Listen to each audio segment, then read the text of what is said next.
Good afternoon, everyone. My name is Gerard Robinson, and I am the Vice President for Education at the Advanced Studies and Culture Foundation located in Charlottesville, Virginia. Welcome to our very first webinar, sponsored by the Center for Education, Leadership, and Culture. Our center is created in partnership with the Institute for Advanced Studies and Culture at the University of Virginia and the Advanced Studies and Culture Foundation. Both were created in 1995 by Dr. James Hunter, who is a professor here at the University of Virginia in sociology. In fact, some of you will have a chance to hear from him this Friday at 2 o'clock. For our center, where we're focused on education, leadership, and culture, we believe that one purpose of education is to unleash or to unlock the potential in every human so that people can thrive, that flourish, and do the wonderful things that they want to do for themselves, for their family, and for society. We know that education takes place inside the classroom, but what takes place outside the classroom is equally important.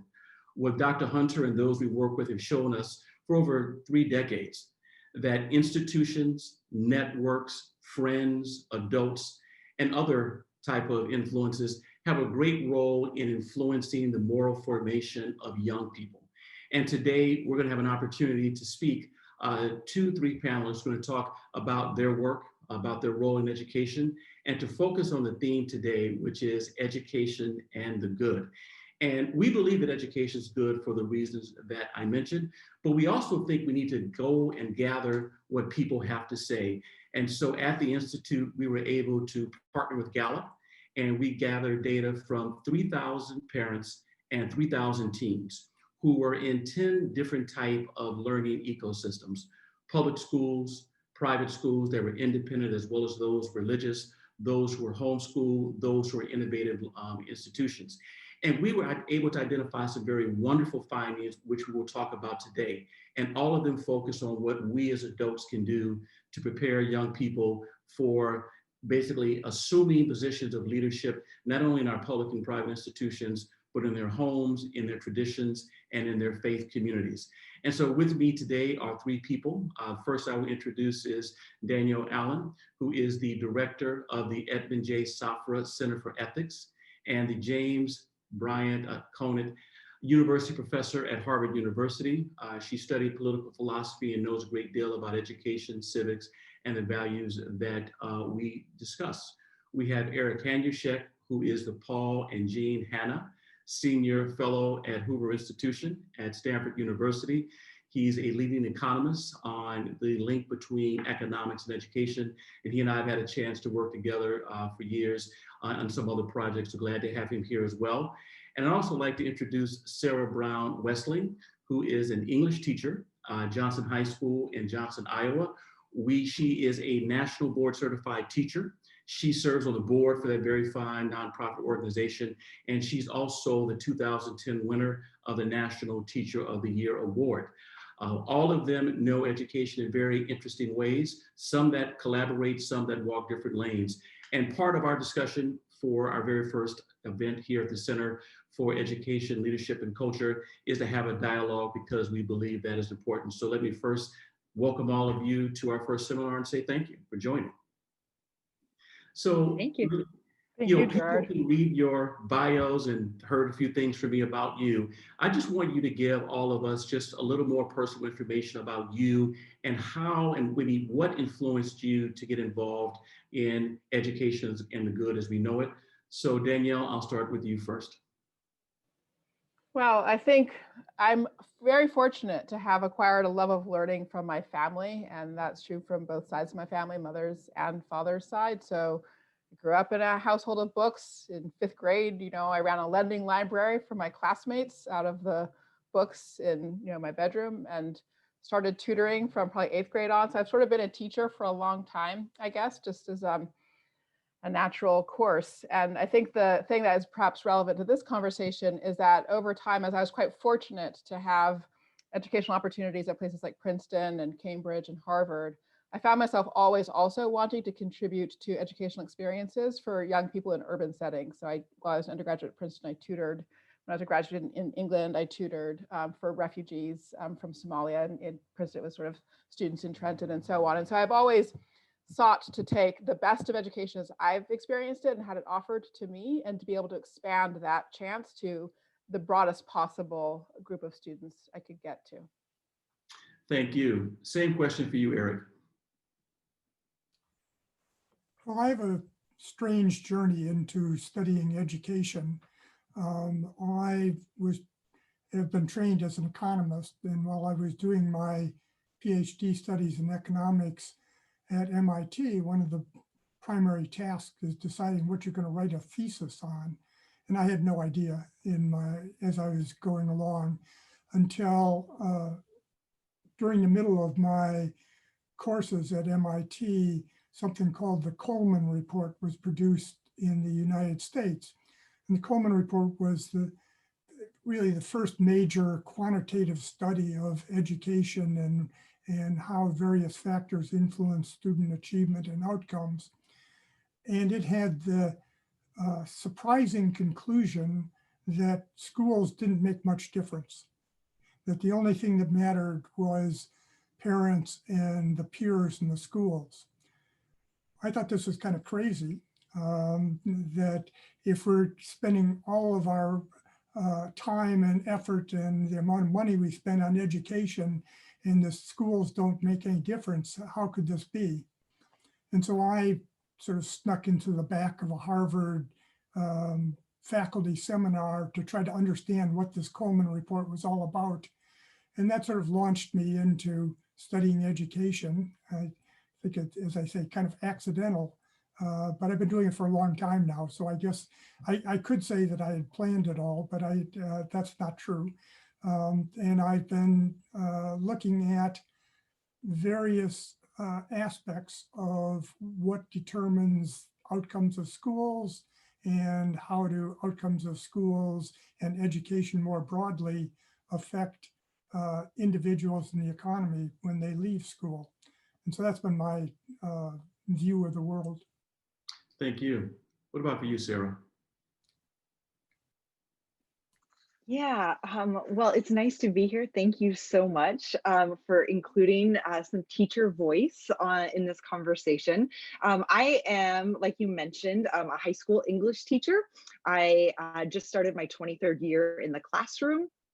And, you know, my road to education it was kind of serendipitous, I suppose. I actually wasn't one of those children who always thought that I would be a teacher, although my mother says that she always knew that this is where I would end up. Kind of similar to Danielle, I was running schools out of our garage in the summertime instead of a lending library, but kind of similar in that sense. I remember though really specifically the moment when I knew I was going to be a teacher. I was at my university and I had actually gone into broadcast journalism. And I thought I wanted to anchor the news. And then I thought, oh, I don't like this writing and the camera doesn't like me. So I changed my mind and I switched to philosophy, which I loved. But my dad and I had this conversation about what I was going to do with that degree once I got it. So I switched a third time to psychology, which I was also completely enamored with. But wasn't really committed to like the 7-8 years of math and science and residency and all of that. So I remember so acutely walking through the campus one day, and I think there must have been a really bright light that shone down through the trees. And I thought to myself, you know what, Sarah, if you go to a classroom, you get to do all of those things every day for the rest of your life. And I turned around and walked to the College of Ed and said, I'm going to be a teacher. What do I do? And it's kind of been, full force in that direction since then.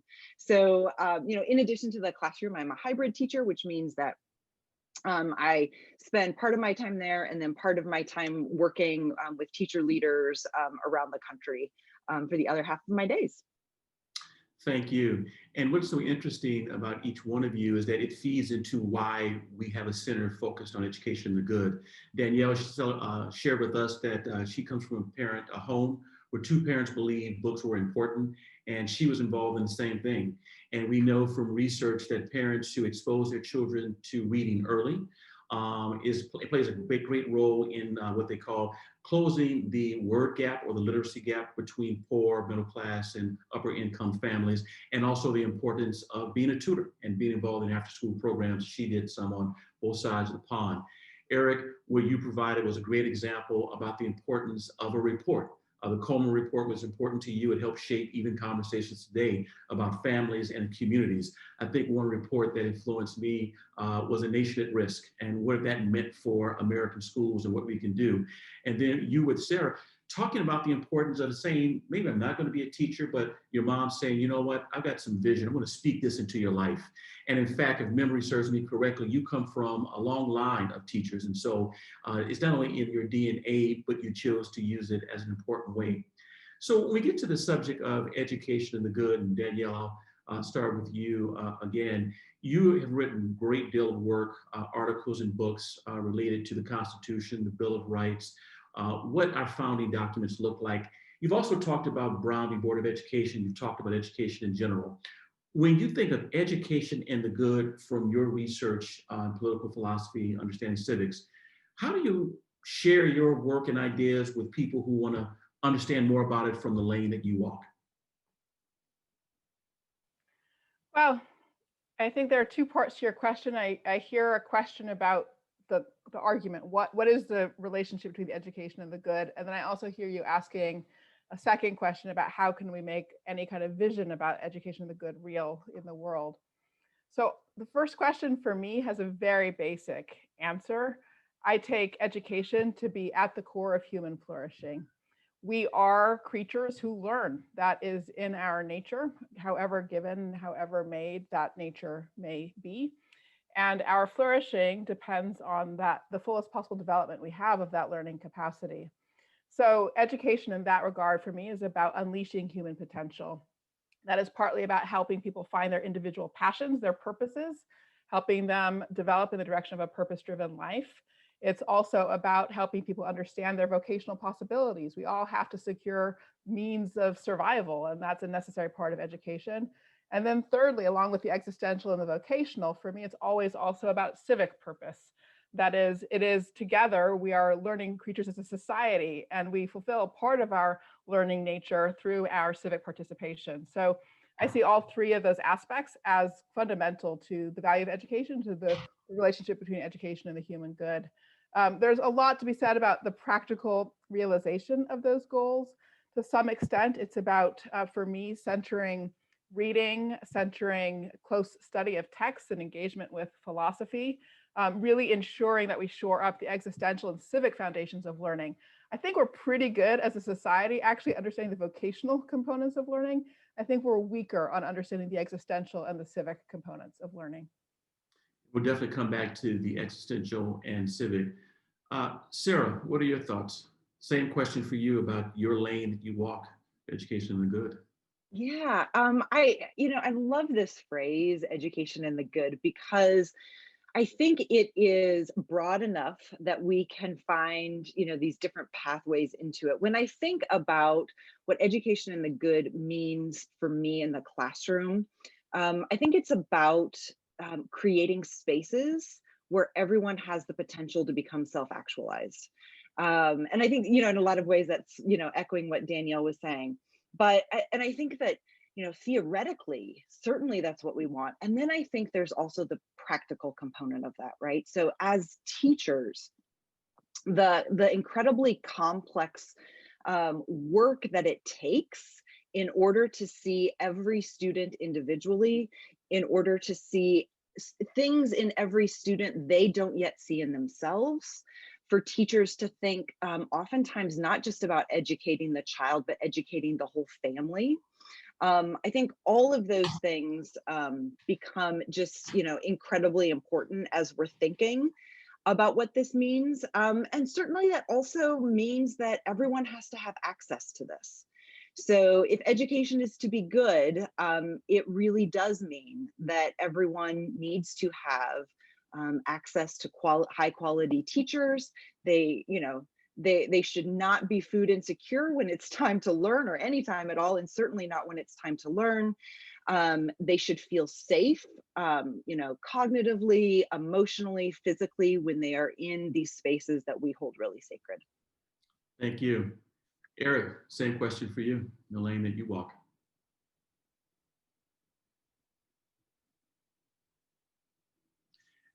Eric, you're on mute.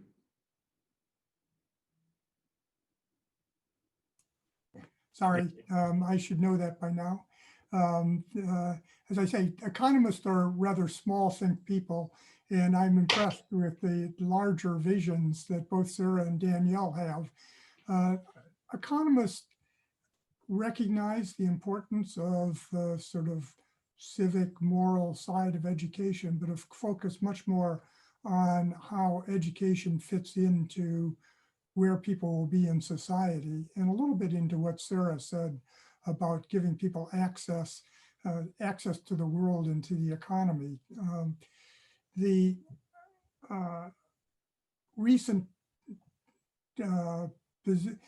turmoil in the US, in my mind, is partly caused by the fact that we have not provided equitable access to the skills that are needed in the future economy.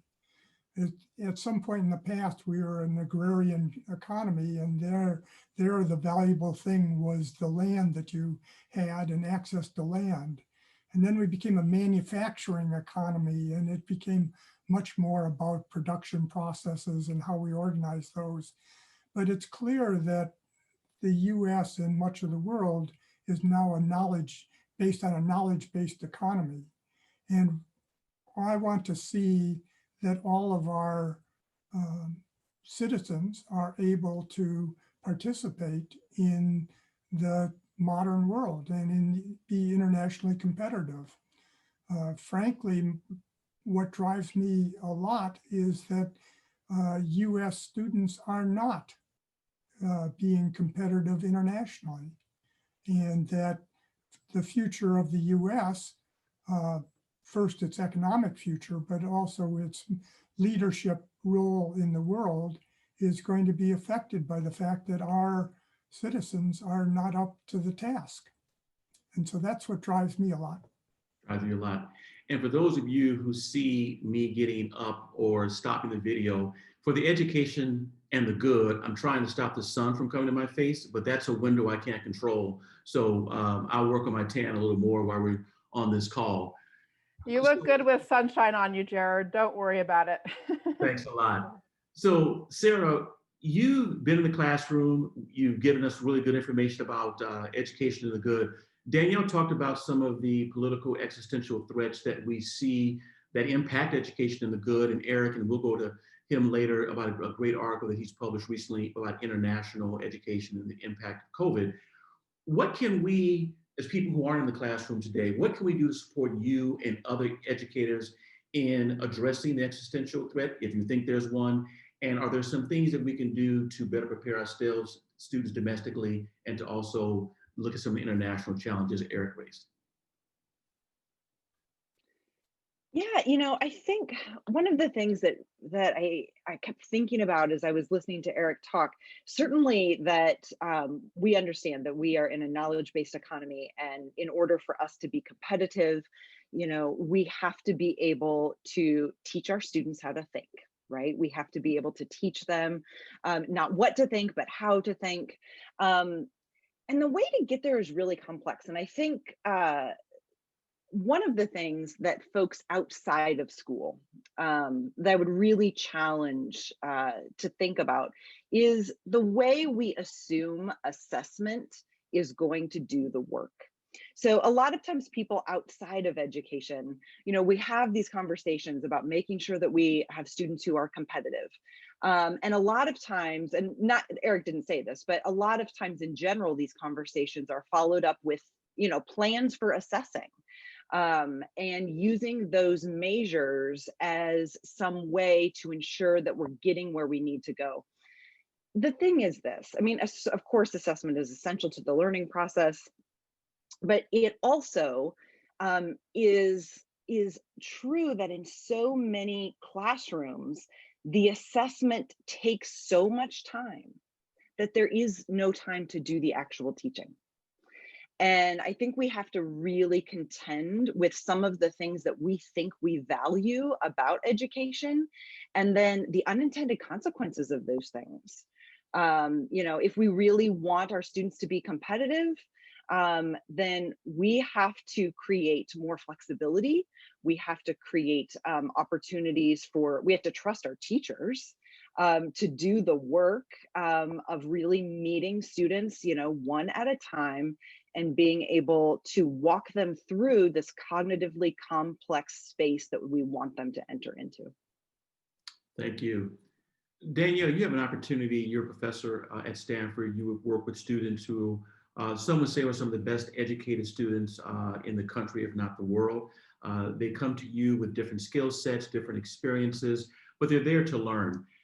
From the students that you've worked with at Harvard and other places, how has their education prepared them not only to get into Harvard, but to ultimately graduate and be the kind of well-rounded person that we think is important for our society? What are we doing right? Maybe what are the things we can do differently in higher ed? Well, this is a super interesting question, and I think it also takes us to the long arc of history of education policy in this country, because the answer to what students have to do to get into a place like Harvard now is closely linked to the reason the concept of competitiveness shapes our educational policy. And both things go back to an individual named James Bryant Conant. He was president of Harvard in the 1930s and 1940s. I happen to hold the James Bryant Conant University professorship, so I have acquired a certain interest in this individual. But he is the person who invented the SAT. In effect, he built the organization that would distribute and use the SAT, and the goal in doing that was to convert an educational system that really handed out opportunity based on pre-existing social capital, networks of connections to private schools, and so forth, on a more meritocratic basis, allow people to show their aptitude in the vocabulary of the time. We no longer use that vocabulary in order to gain admission. And so the SAT, of course, has been an engine driving our educational system for the last more than a half century. At the same time that he did that, another thing that he did that people don't actually know as much about is he was the person in World War II who really spearheaded the Manhattan Project, the development of the atom bomb, and helped the US government achieve success in beating Germany to securing that weapon.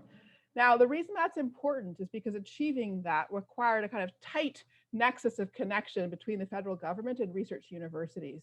And that was the beginning of the point of a major infusion of federal funding into the STEM fields of our research universities. And the world left World War II understanding that mastery of technology was the key to mastery of geopolitical sort of seniority or standing and leadership. That's really the point at which the dynamic in our educational conversation changed. Up until that point in the country, the civic purposes of schools had been front and centered. From that point on, we began to have the conviction that maintaining global leadership required national security competitiveness, that required mastery of STEM fields throughout our schools. Then that was followed through the Nation at Risk report and others with the view that economic competitiveness also required mastery of STEM fields. Then we faced the problem of rising inequality, and the argument was made that that reflected a wage premium, distinguishing those who had STEM skills from those who didn't, and therefore to solve the problem of inequality, we also needed to disseminate STEM skills throughout our population. So it is now the case that the US Department of Education's mission is defined in terms of global competitiveness. And the concept used to define it is this combination of national security and economic competitiveness. The problem with this is that the frame is too narrow. Oh dear, that has never happened to me before. My other phone going off in the background. I apologize. You're doing well with your phone in the background, so. Let it go. I can't actually get to it, I apologize. No problem. So the point I wanted to make here is that we actually need to broaden the frame of what our aspiration is. It's also the case, when you look at the data around STEM education, that increasing STEM achievement correlates to lower likelihood of civic participation. That is, those students who do better in math and sciences are less likely to vote than students who are doing well in English language arts and the other sort of verbal areas. And ditto, there's kind of correlation with the courses students major in college. This is not to say we don't need STEM education, we do. But for the last 50 years, we have massively invested in STEM education, and we have not also invested in civic education, social studies, and the like. And the result of this is that we've actually undermined parts of our educational system. So in my view, In order for us to be competitive, so to speak, we need a broader conception. We need to recognize that we want to be competitive on the world stage as a constitutional democracy. That means we need an educational system that is actually investing in the civic readiness of our students, as well as in their vocational preparation or their competitiveness with regard to economic skills and the like. And that really does require a different approach to the training of our students. So yes, I have wonderful, wonderful, talented students at Harvard. They have absolutely grown up in the competitiveness frame that I described. They do themselves not have sufficient civic education. And I find their understanding, their resources insufficiently developed in that regard when they come to our campus. My view is that the entire educational system is afflicted by an excessive one-sidedness, and that it's time for us to rectify that in the direction of more holistic approaches to learning. Thank you. So Eric, you had a chance to hear from both of your colleagues. You've also recently published a paper looking at international dynamics and achievement as it relates to COVID-19. You can speak to that as well as respond to what you've heard thus far. Yeah. Happy to respond.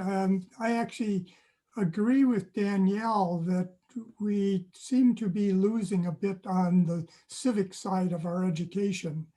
The part I didn't mention in my background is that before going to MIT, I went to the US Air Force Academy, which is fairly thick on patriotism and country aspects. So I'm really imbued with these ideas in what I do. I've just never seen it as a trade-off that one is making between having the knowledge and skills that are demanded by the economy and having better understanding of civic background and so forth. I think that they can go hand in hand. I think they're complementary actually, and not substitutes, unless you want to put huge amounts of time and energy into these other things that take away from your ability to study calculus. The paper that you recently mentioned, Gerard, was in response to the COVID situation.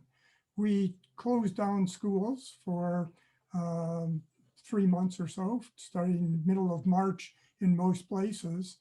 And we're going through all kinds of fits trying to figure out how to reopen the schools in some way that in fact provides a strong educational basis for the students that have gone through. The thing that's not been discussed very much and that's been left out of the whole conversation has been the loss of learning that occurred since March. The cohort of students that currently went to, they were in K-12 school education last March, suffered a lot. The estimates indicate that they lost a lot of learning, and more importantly, that's going to follow them throughout their whole life. Just putting students back in the schools that we had in 2019, as of now, as of today, will not make up for that gap in what they know. So what does this mean? Well, my estimates, based upon what I know about how learning affects the economy, is that the current K-12 students, or the ones in school in March, have lost on average 3% of their lifetime earnings because of that. The economy as a whole has lost, will have 1.5% lower gross domestic product, GDP, throughout the rest of the century. These are huge losses that have occurred, and that's not being discussed at all in the current situation. So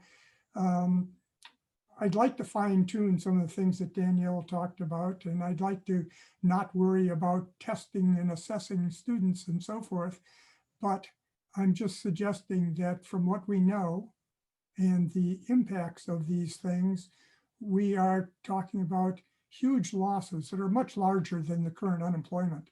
They add up to a number that just dwarfs the current economic losses from unemployment. Thank you for your points, Eric. Sarah reminds all of us that we've got to trust our teachers. She brings up a very good point about testing. In a couple of former lives that I've had, that question has come up a great deal about testing. We know we do it to make sure we can assess student strengths and developmental needs, but it's definitely something we've got to take a look at as it relates to education and the good, because students are more than just test scores and more than just their assessments. And so some schools, in fact, have looked at a holistic way of evaluating students. Danielle did a magnificent job of putting this into the broader context of STEM, of national politics and federal funding. And there's always a question about the role of the federal government in education. Is it a big F for federal, small f, and what we can do and what it looks like? And it's very interesting the point about the relationship between STEM and involvement in civics. Got a question in here later we'll get to on that. And Eric, equally great job on bringing up the fact that we haven't talked a great deal about loss of learning. It's going to impact particularly those students from lower income or socioeconomic challenged communities. And the fact that you have an international comparison gives us an opportunity to look at some of the countries. You did your paper with OECD. So I want to now turn to some of the questions that are actually in the National Survey on Moral Formation. And again, it's 3,000 parents, 3,000 teens, a national representative sample. So here's a question we asked parents: what are your hopes for your children and what they should become? Thinking about your own hopes for your children, how important is it that your children become one of the following? And it goes from not at all important to absolutely essential. So the parents' responses probably won't shock most of us. 97% said being honest, someone who doesn't lie and cheat. 95% said someone of strong moral character. That term has come up a couple of times thus far. Tolerant of others who are not like them. That was at 79%. Here's one I found interesting. Being college educated.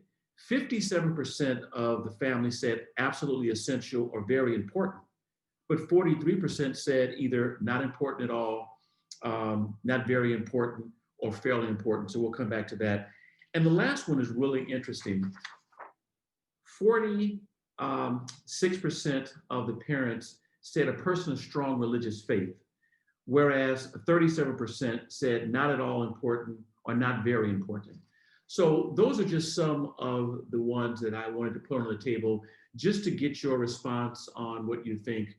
Eric, we'll start off with you and then we'll move down the line.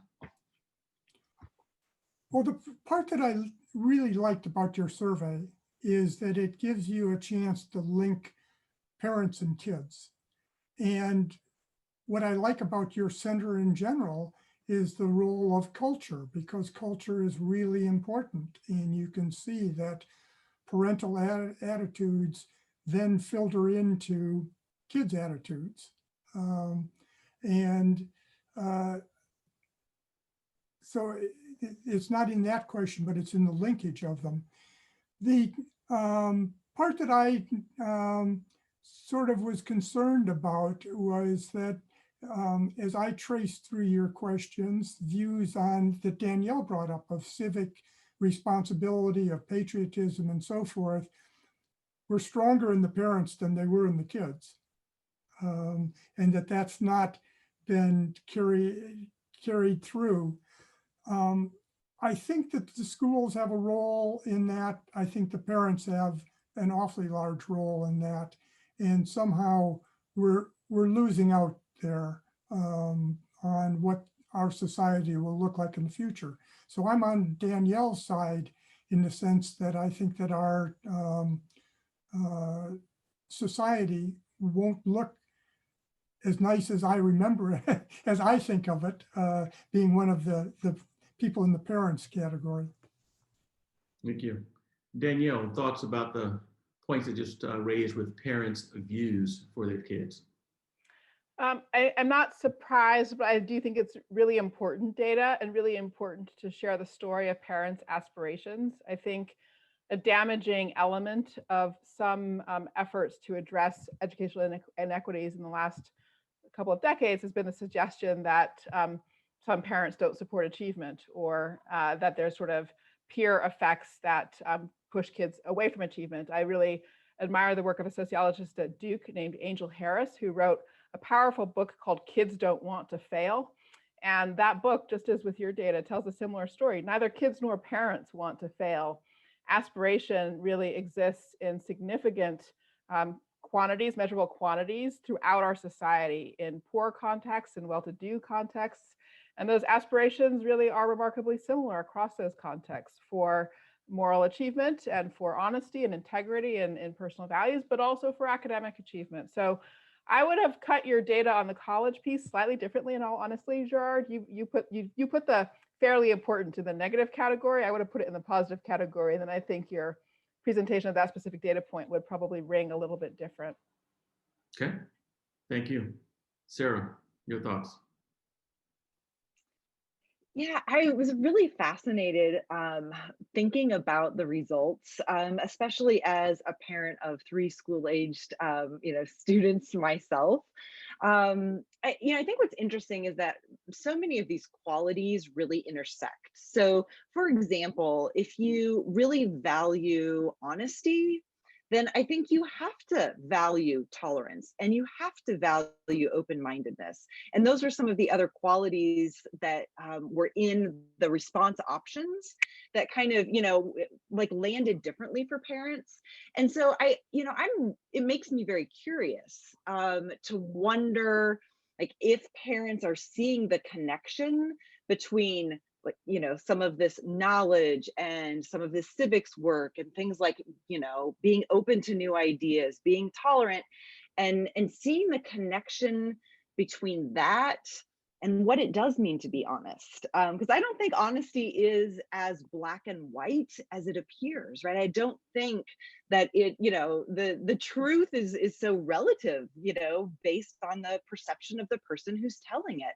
It's so relative based on the person who's telling the story. I mean, the one with the narrative is the one with the power. So I think all of this becomes really crucial to see together, right? Rather than separating these qualities.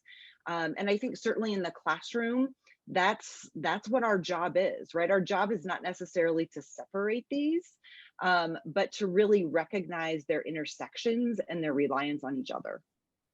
Thank you.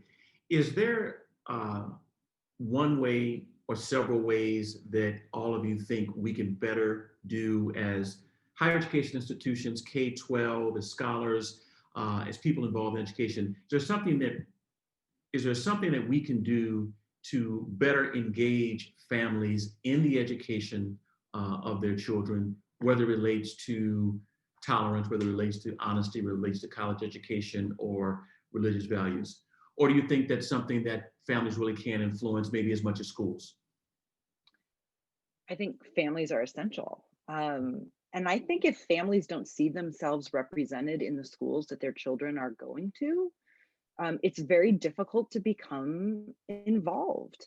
I think that has to be part of the work that we do in schools, right? And it's part of the way that we support the learning, is to make sure that our families understand that school is a welcoming place for everyone, and that it's not just the people who are going to win the game, right, who get to be welcomed, that it truly is a place, for everyone. And so I think we have to think about language. I think we have to make sure that we are, like in the classroom, are we using translators? Are we reaching out to our parents? A lot of parents did not have great experiences when they were in school, which makes a call from a teacher or a call from the principal sound off alarms of bad things, right? Makes it difficult to want to come and be part of that community, of that school community. So we have to shift that. And again, I think it's the really difficult and human work of knowing our students really well, of knowing their families really well. Thank you. Danielle, what are your thoughts? So I think this is a really important subject, and I think I'd like to address it by focusing on some specifics of the COVID situation, where the importance of the link between schools and families really comes out. So to Eric's point, yes, I mean, the kids who have not had a chance to get back to school in person are suffering hugely. Now, what are the causes of that? Many. We ought to have suppressed COVID in the spring so that schools could generally reopen. In the absence of our having ended community spread, schools are able to be open if they are small. They can make a lot of site-specific decisions, for example, controlling time and schedules and potting and reduce space and invest resources if they've got resources to invest in changing ventilation and upgrading. And then finally, and almost most importantly, if they have sufficient resources of trust linking school administrators, parents, and teachers, so that when a decision is made for the school that is a community, people are willing to go along with it. So what we're seeing across the country is that we've got a real bifurcation between private schools and suburban schools that are very often open at a whole range of different kinds of community spread, and urban schools that are closed. But what is really going on here, I think, comes out most clearly in those school districts in urban contexts that actually have proposed being open and in-person for in-person learning, especially for the lower grades, with places reserved in the first instance for low-income families and students. This is a situation here in Boston, here in Cambridge, for example. So in other words, places were prioritized for the students with the highest need for in-person instruction. Those families have not taken up that opportunity, okay? So those in-person slots have actually gone to higher income families. Now, that really reflects the fact that we don't have those bonds of trust linking administrators, teachers, and parents. What could rectify that? What could change that? I think it's a very hard challenge of leadership. I think that what we don't often, this is really to Sarah's work, sort of working with teacher leaders and so forth. What does it mean to be a school leader or district leader and to engage a community as a whole in a project of common purpose? I think in general, across our organizations, across our country, we are weak now in articulating a common purpose and motivating a sense of connection and mutual commitment and solidarity. So we don't often think of the educational space as one that requires school leaders to learn how to build common purpose for a whole community around a school. But I think that's what we're actually talking about in order to have the healthy schools we all desire. Thank you. Eric, your thoughts? Well, we can certainly go for a day or two talking about how to respond to COVID situations. Just watching the variety of what's going on is impressive. In the spring, very few schools could pivot to more at-home learning versus in-class learning. Over the summer, we still don't have the answer of how schools are going to be able to, in fact, accommodate partial in-class, partial at home, or some hybrid of these. And it's really important because as in the background of what Danielle was saying is that we know that achievement gaps have just grown dramatically during this time, because what's been required is that more of the education goes on in the home than in the school. And historically, on averages, higher income parents have put more resources, more time, more energy, and have more capacity to, in fact, help out in the instruction of their children than more disadvantaged communities. This is going to be a long-term problem, because what we've seen historically is achievement gaps by family background that have been impervious to our schools. We started in 1965. Lyndon Baines Johnson started the War on Poverty, which had a great element of dealing with the causes of poverty in terms of human capital and background of kids. If you trace achievement gaps by family background since that time, since the beginning of the War on Poverty, you see that they haven't changed at all. So that the federal government's efforts, which are largely at the K-12 level aimed at compensatory education. There's Title I, which is providing extra resources for disadvantaged kids. And there's IDEA, which provides funding for special education kids. That's the main spending of the federal government on K-12. The federal government isn't important, that important, only 10% of funding. But that money has not accomplished the tasks that we put in front of it. Neither have the state efforts. And so this is going to be something that we have to redouble our efforts to, when in fact schools right now are less important for most kids in their overall education. And we're going to have to deal with that.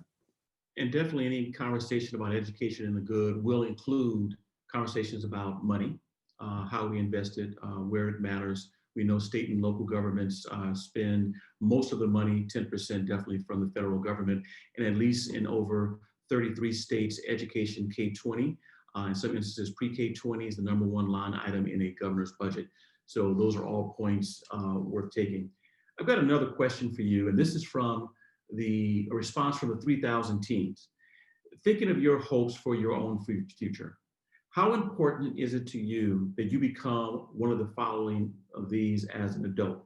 As before, not at all important, all the way to absolutely essential. And for this first, early answer is not very different from the parents: hardworking, loving, being honest, reliable, and intelligent. Eric, you happened to mention the word patriotic, you mentioned Air Force Academy, and so that had come up. But there are a couple of ones that I want to share with you. And it's worth noting that Doctors James Hunter, Carl Bowman, and Kyle Putz are the authors of this report, and it will be available to the public soon.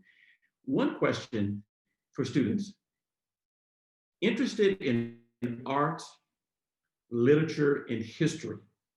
35% said absolutely essential or important, and there were 32% said not at all important or very important, and that's for art, literature, and history. For that one in specific, someone who studied philosophy, as someone who's interested in the humanities, who believes art is important to the development of the person, education, and the good. Do you find the response between teens something you expected, maybe not what you thought? What are you thinking? Looking at your face, Sarah. Well, I mean, Oh, Eric, go my ahead. own view is that people have widely varied skills and interests, and that partly schools are there to facilitate these people doing as well as they can in these different areas. And so it doesn't particularly surprise me that not all teens like to go to the art museum when they're in a new city. But that doesn't bother me at all. What does bother me is the kinds of things that Danielle brought up, and that is that views toward society and the country and how individuals fit in with what's the people around them, that seems, by comparing responses of adults to responses of kids, to be a declining element in our schools. And that particularly bothers me. Sure. But more than that, I'm bothered by the fact that there are a number of kids that are going through our schools today that will be wholly unprepared to exist in the economy and the implications of that. That's not a good model for the future, where parts of society are unprepared to actively participate. Thank you. Sarah and Danielle, anything about those, about the response about art, literature, history, or what Eric said? Yeah, I mean, I think in some ways, I spend all of my days with teenagers. So in some ways, like Eric, I'm not overly surprised. But it does hurt my heart a little bit. I will definitely say that, because I think that there is a connection between art, literature, history, civics, education, and the good, right? There is a definite link between those. And I think for a lot of young people, purpose becomes incredibly important. So they oftentimes gravitate to courses, areas of study where they see immediate purpose. And I think immediate purpose is even more relevant today with our, with our young people today than it was 5 years ago, 10 years ago, 15 years ago when I started teaching. But that, like, understanding how I'm going to use this. So without kind of the guidance of teachers who can really help students understand the way that art is for everyone, the way that history is for everyone, the way that literature is for everyone, and it's about everyone. That's another thing that I think is really important, especially when we try to tackle these big questions about, equity and who gets to tell the stories, right? We have to make sure our students know that these areas, are for them and they are about them.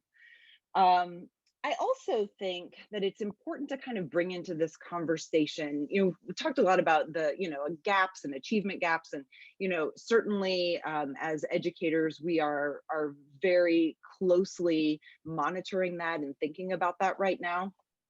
But, I think in addition to that, we have to remember that it's the whole system, right? It's not just the school that can do the work. If our children are hungry, it's harder for them to learn.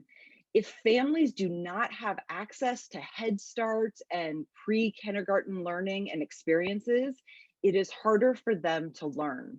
And so if we as a society are truly serious about this, then we have to fund all kinds of things, right? It cannot just be the school system. It has to be all of those portions of it that I think feed into the ability for our students to flourish. Your point about it just can't be schools reminds me of something Dr. Hunter mentioned in some of his work about Dr. King, where he says if you look at King and only think it was his school alone without looking at his church, without looking at Morehouse, without looking at Dr. Benjamin Mays, we missed the whole picture. So the holistic approach is surely important. Danielle. Thank you. I second what you just said, Gerard, and also I really want to second what Sarah said about the importance of a suite of investments in schooling and learning. But I also want to address your specific question about history and arts, philosophy, humanities, and so forth. I'm just going to tell a really small story, which was for me a real light bulb moment. It was about 2 or 3 years ago. I was at one of those sort of spring garden parties that happens at the end of the academic year, standing around talking with other faculty members. One of those rare occasions, actually too rare, where you find yourselves talking to people in other disciplines. I was in a group with a musicologist and another person in the humanities, and I have to admit we were doing our usual kind of humanities kvetch about the kids these days. They can't read, they can't interpret text, they can't interpret art. Like what's happening in our K through 12 system that we're getting these kids. And then a group joined us that included an economist and a mathematician and somebody else in the STEM field. And they said, what, we're getting the best kids we've ever gotten. We've never seen kids come in with this quality of math preparation and so forth. And that was the moment that I understood that our educational policy for the last 20 years has in fact been working. It has in fact been working. The low affection or attachment to the philosophy fields, to humanities, to arts, history, and so forth is not accidental. It's not just a contingent matter of our current moment. There needn't be trade-offs, Eric, between STEM and the humanities, but the way our policies have operated, they have in fact driven trade-offs, and we are seeing the results of that. We are seeing the results of that in students less well equipped to find their own purposes, because frankly, the humanities are the fields that help young people learn about their own purposes, and then they are also less well equipped for their civic roles. And I really do think we have to rectify that, not in a trade-off way, not by saying, oh, let's tear down STEM. We have to rethink how we do STEM education so that it's supportive of these other aspects of life. And then we also do need fresh investments in the arts and humanities. And I have one last thing I want to say about this that I just think is so fundamentally important that we do not pay enough attention to. And it's basically this, okay? So for the last century, we have had the luxury of thinking about our educational system as a system built for a literate society, okay? We are not a literate society. We are an oral culture again. And that transition happened between 2004 and 2014. My guess, it's very much driven by the rise of social media. It is captured by the fact that as of 2004, the majority of adult Americans were daily readers of newspapers, okay?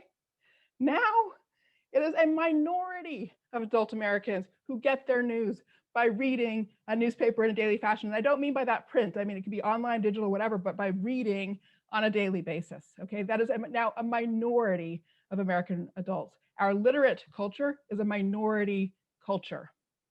So everything we think about in education now, we have to rethink from the perspective of how do you succeed in a society that is fundamentally an oral culture. So I don't want to interject and talk about the one thing that you said we were succeeding at, and that's STEM education. I'm not convinced that we're succeeding at STEM education. If you look at the all the people with PhDs in STEM fields in the US, all the adults employed in STEM fields with PhDs, over half of them were foreign born. They got their education, their fundamental education, in another country. And so to me, I was stunned when I first saw those data. It suggests to me that we are not succeeding in the ways that you're suggesting we are. So I hate to tear down the positive parts of what you just said, Danielle, but that's where I don't think that government policy, either federal or state or local, has been very successful. We can both be right, Eric, right? In the sense that our policies are delivering to our undergraduate classes students who are better equipped in STEM. They are not getting us to the full trajectory of doctoral education. So there's a limitation, but they're delivering more effectively there than they are on the side of the humanities, and in particular, literacy. Just to come back to that fundamental point, we have to rethink how we teach reading from the ground up, because we now have an oral culture. Sarah, you want to weigh in as an English teacher and amongst other things? Yeah. I think that it's important, kind of like Danielle said, that for us to remember that there is that full trajectory, right, all the way towards the PhD. But we do have a lot of people who are doing incredible things with technology, right, in very unconventional ways or in unconventional pathways. And I think that it's important for us to maybe remember like the ways in which we measure that. And I know that there are some that we can, kind of point to and look at. But I also am constantly amazed by teenagers who do recognize their voices, who are using technology in really powerful ways. And I think, literacy evolves, right? And I think it's incredibly important for us as teachers, certainly in terms of our youngest students, teaching them how to read, but then even as they get older, we have to be able to provide our students with multimodal literacy. So do they understand the literacy of Snapchat? And, and can we study that? And should we be studying it? I say yes. Like, they need to not just be passive users of their literacies in their worlds, right?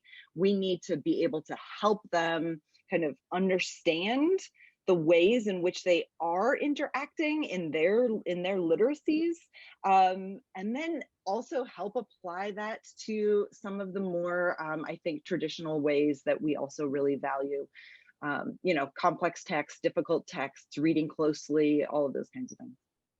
And what's so interesting about the use of literacy is that in both the questionnaires for the adults and the teens, as you go through it, as all of you have, but for those in the viewing and listening audience, when you get the report and look through, you're going to see a number of questions that actually feed into what our three panelists are saying about literacy. We think literacy is simply the ability to be able to read, but there's a comprehension aspect of it, and there's also an applicability. And if you want to see the challenges, or I would say the repositories of places where literacy has been a challenge, take a look at our prisons and the reading level of adults who are there. also looked at approximately 37 million adults who don't read above the 8th grade level. For you, Rick, talking about STEM and the challenges there, we know that the ability to read and to do math problems, there's some link there. Danielle, I'm glad you started the conversation about the literacy piece because it's broader there, and what you mentioned, Sarah. Yes, Danielle, I see your hand. Mind if I add just one piece Yes. there? And I'm sorry, I know I get a bit exercised about this subject, but I actually think it's one that we haven't gotten enough data on and not enough reporting on. So I report to you from a person who's taught at an elite level in higher ed for 20 years, where my core job as a teacher is to introduce students to texts. And the quantity of text I can now assign is significantly reduced from what it was 20 years ago. And I 100% agree with Sarah about evolution of literacies. And our young people have a kind of capacity and facility with all kinds of literacies that are unimaginable to us, with the ability to create video and use video and communicate through a variety of other media. And that's a good and a powerful thing. And I celebrate that. However, these texts that have a heck of a lot of knowledge and understanding that has been laboriously acquired by generations. And the text is a very efficient vehicle for disseminating that from one generation to the next. And if we can't unlock those treasures, we are really handicapping ourselves as a society. So this is me, I'm flashing, I'm like your miner's canary. I'm saying like red alert, red alert, red alert, people. The small amount that I can now assign by way of text at Harvard University is extraordinary. Thank you for adding that point in. And when we think about text, that's important. And we also talk about in our report, and you've also shared here, the importance of civility and working with people who disagree. If you ever want to see some great, let's just say, internal battles, textbook adoption, and what we have to use to include for our K-12 students, but we'll save that for another conversation. We've now reached a point where we are going to open up this session for Q&A with the audience.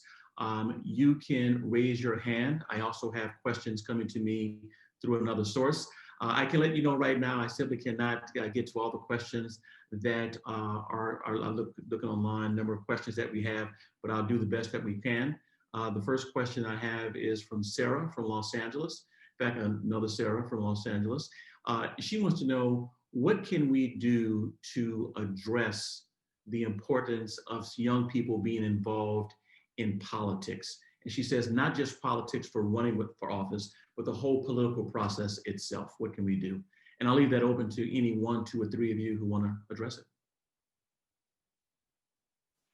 Sort of calm down the adults that are involved in politics would probably help the youth to get into it.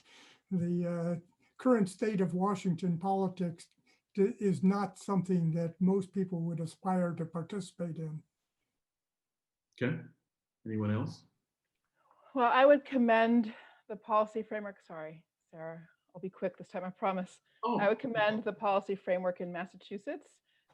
In 2018, Massachusetts passed new state standards in history and social studies that added a full year of civics in grade 8.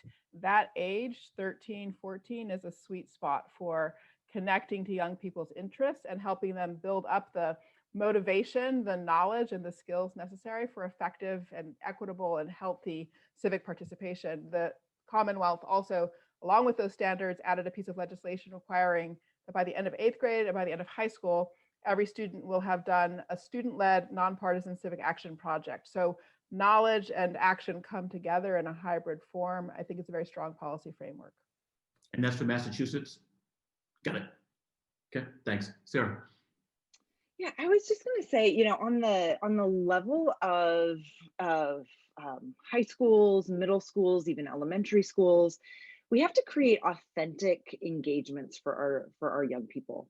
So it's one thing to learn about politics. It's another thing to really create opportunities where students get to practice using their voices, where they get to engage with the community. So when we see teachers who are actively creating project-based, learning scenarios, when we see teachers who are actively getting their students into the community, I think those are really crucial ways for students to understand that it's not just a cognitive exercise, And it's not something that necessarily just gets passed down from you from the dinner table, because I have a lot of students who I can, they take on what they hear before they learn how to think for themselves.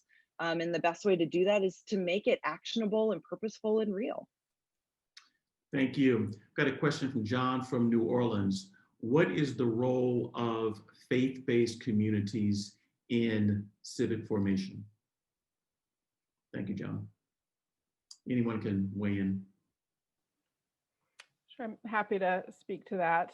I think we have a diverse society and population in which faith-based communities have always played an important part in the formation of the lives of specific families, specific young people.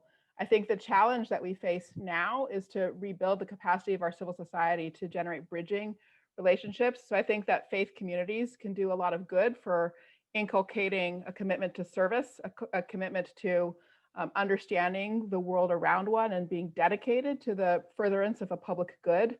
I think that's of great value. At the same time, I think we have to acknowledge that we also have a highly secular society. And so in both secular and faith contexts, I think we really need to invest in building up an interest in and capacity for bridging relationships across those lines of difference.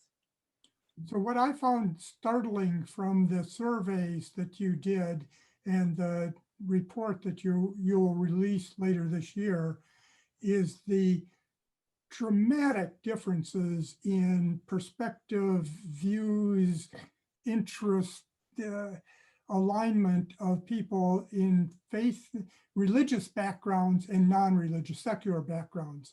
The variations in opinions and views on all kinds of things were so starkly different that I wasn't sure how to even think about that. I would never have pictured the differences as being as stark as your surveys indicated. And I don't know as a society how we should be thinking about that. Yeah, the parents and the students both had wide views of absolutely essential to not important at all. And it wasn't far off in terms of the answers. And so we can unpack that in different ways, but that was interesting. And Danielle, thanks for bringing up the part about the secular aspect of American society, because you mentioned SAT and when it was founded to today, people identify with faith differently, but faith and religious denomination may not be synonymous right now. And Eric also thought about a Pew study, which has been following the religious affiliation of people. And for young people under the age of 35, it looks a lot different. What are your thoughts, Sarah? Yeah, I think I would echo a lot of what Danielle said, that I think there's a lot of value in seeing how faith-based communities can contribute to these goals that we have for our learners. And I also think it's important for us to remember that there are lots of different kinds of faith-based communities. And it's important for us to, as school systems, to think about when we bring those communities into the learning, we have to think about lots of perspectives. And I think that's a very valuable experience for our students to have, especially if we really value this civic mindset, that it's so grounded in perspective and being able to see both vast differences and incredible similarities between these communities. Thank you. We had a question from Hazel, looked at Milwaukee. You haven't spent a lot of time talking about the role of work in education and good. What role does work play in the development of young people for life? I'm not sure if that means work in school, hard work in school, or if it means work as in profession, vocation. Well, I think that's sets part of the economic goals of students, what they are looking to achieve. Part of the, just a little bit in your survey got into what we're either parents or students interested in terms of success. What was success and how do they achieve that? It's clear in society that the possible jobs that are available to people have a huge impact on what courses they choose, how hard they work in school, and so forth. So I heard another element of the question, which was perhaps possibly about the role of having a job as a young person in education and the relationship between schooling and having a job. And just to address that for a moment, because I actually think it's an important subject that doesn't get as much attention as it might. I do think that we could be much more intentional about the sort of scaffolding of young people's entry into work experiences over time, and think of that as, in some sense, something we should think about in relationship to schooling. I mean, there are challenges that come from the great income inequality of our society, that you have some young people whose learning is really impacted by the fact that as teenagers, they are already sort of earners for their families. And then you have other young people who, you know, if they get work, it's because a family member sort of gives them the opportunity to do something in a pretty elite setting. If I could wave a magic wand and change higher ed, every student on a higher ed campus would have some kind of on-campus job for some number of hours a week, regardless of whether they actually needed financial aid or not, but so that everybody had that experience of work as a part of their education. And I do think that in the age group between like 14 and 18, and state law varies this way across states, which makes this a bit challenging.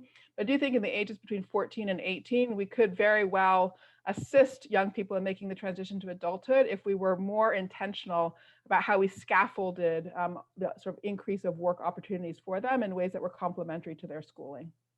Thank you. Sarah? Yeah, you know, when I oftentimes hear parents ask a version of this question, oftentimes I think that it's really a question about work ethic. And so I will hear parents say, should students be working? Are they working enough? And I kind of hear like this notion about work ethic. So I think that, you know, certainly we have to instill this in our students and in our young people. I think the truth is that they do have a great deal of work ethic. It's just not always in relationship to the things that we value, right? And so part of the job of, I think, the K-12 system is helping to tap into the places where our students find great purpose and great motivation, and they are working really hard, whether it's at a job or whether it's at a passion, and then figure out how to apply that to all of these other areas of their learning. I think it can be, you know, an opening that we can tap into. And I think we do that best when we all work together on it. Great. Well, we've actually reached the end of our session, so I want to thank all of you for carving out time. For those of you who've joined us, thank you again so much for doing this. Danielle, thank you so much for sharing the work that you do at Harvard University, for your center that's focused on ethics. And I would recommend people take a look at that. Also, the great work you're doing with iCivics. I think that's really important to show the role of technology in civic education.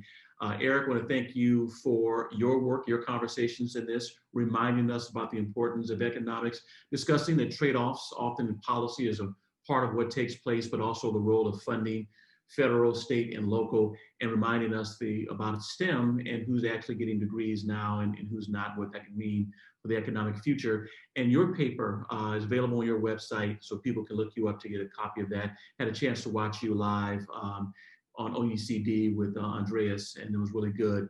Sarah, I want to thank you so much for not only bringing in the classroom teacher perspective, but you're also a hybrid leader. And thank you for your leadership in the classroom. Thank you for telling us about real teenagers. It's only been 10 years since we moved when I was a teenager. So some of this wasn't too hard for me to remember, but now being the parent of 3 daughters and seeing the process live, it's really important. And thank you also for reminding us of the importance of respecting teachers and the role that schools play in inculcating values that we believe are important for education in the school, but reminding us this is not only something schools can do, it's what I call a civil society approach. we all have to wrap our arms around what we think is important. Again, I am Gerard Robinson, Vice President for Education at the Advanced Studies and Culture Center here in Charlottesville, Virginia. This is our first event with the Center for Education, Leadership, and Culture. Thank you so much for joining us, and I look forward to seeing all of you this Friday at 2 o'clock, where we're gonna have a conversation about race, ethics, and culture with James Hunter, our founder, and Cornel West. Thank you again.